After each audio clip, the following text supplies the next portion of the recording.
예, 코스피 시가총액 상위 50개 종목의 1월 10일과 12일, 14일에 대해서 예측된 종가를 알려드리겠습니다.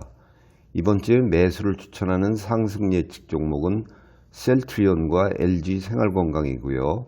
매도를 추천하는 하락 예측 종목은 SK하이닉스와 S-오일입니다. SK하이닉스는 1월 12일 128,500원보다 낮을 것으로 14일은 127,000원보다 낮을 것으로 예측이 됐고요. 셀트리온은 1월 14일 201,000원보다 높을 것으로 예측이 됐습니다. LG생활건강은 1월 10일 107만 5천원보다 높을 것으로 14일은 111만 1천원보다 높을 것으로 예측이 됐습니다. 한국전력은 1월 10일 21,800원보다 높을 것으로 12일은 22,350원보다 높을 것으로 예측이 됐고요.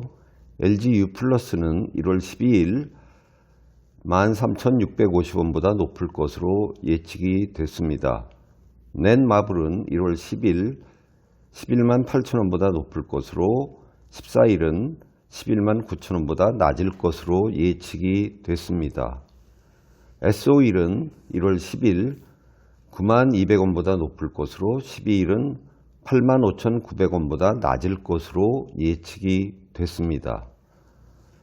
대한항공은 1월 12일 29,500원보다 높을 것으로 예측이 됐습니다. 네, 이어서 코스닥 시가총액 상위 50개 종목의 1월 10일과 12일, 14일에 대해서 예측된 종가를 알려드리겠습니다. 이번 주에 매수를 추천하는 상승 예측 종목은 셀리버리와 클래시스고요. 매도를 추천하는 하락 예측 종목은 CJENM과 스튜디오 드래곤입니다. CJENM은 1월 10일 14만원보다 낮을 것으로 14일은 13만 9,600원보다 낮을 것으로 예측이 됐고요. 스튜디오 드래곤은 1월 10일 92,800원보다 낮을 것으로 14일은 89,700원보다 낮을 것으로 예측이 됐습니다.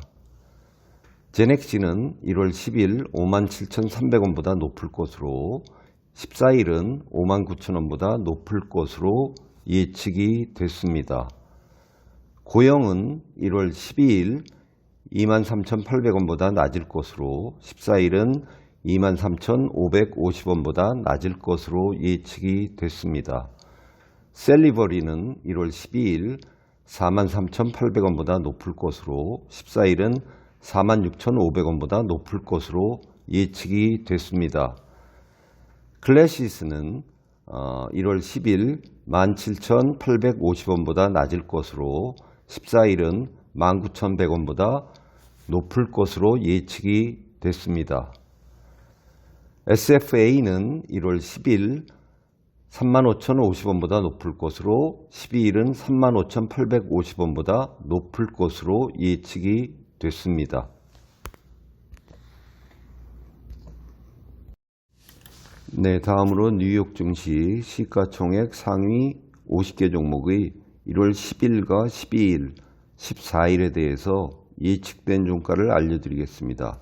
이번 주에 매수를 추천하는 상승 예측 종목은 메타플랫폼즈와 서머 피셔 사이언스고요. 하락 예측 종목은 비자와 엑선 모바일입니다. 메타플랫폼스는 1월 14일 344.36달러보다 높을 것으로 예측이 됐고요. 비자는 1월 14일 217.87달러보다 낮을 것으로 예측이 됐습니다. 엔비디아는 1월 14일 295.86달러보다 높을 것으로 예측이 됐고요. 엑선 모바일은 1월 10일 66.75달러보다 낮을 것으로 12일은 63.54달러보다 낮을 것으로 예측이 됐습니다. 코카콜라는 1월 12일 59.30달러보다 높을 것으로 14일은 58.78달러보다 높을 것으로 예측이 됐고요. 엘리 릴리는 1월 12일 271.73달러보다 높을 것으로 14일은 277.25달러보다 높을 것으로 예측이 됐습니다. 서머 피셔 사이언스는 1월 14일 665.45달러보다 높을 것으로 예측이 됐습니다.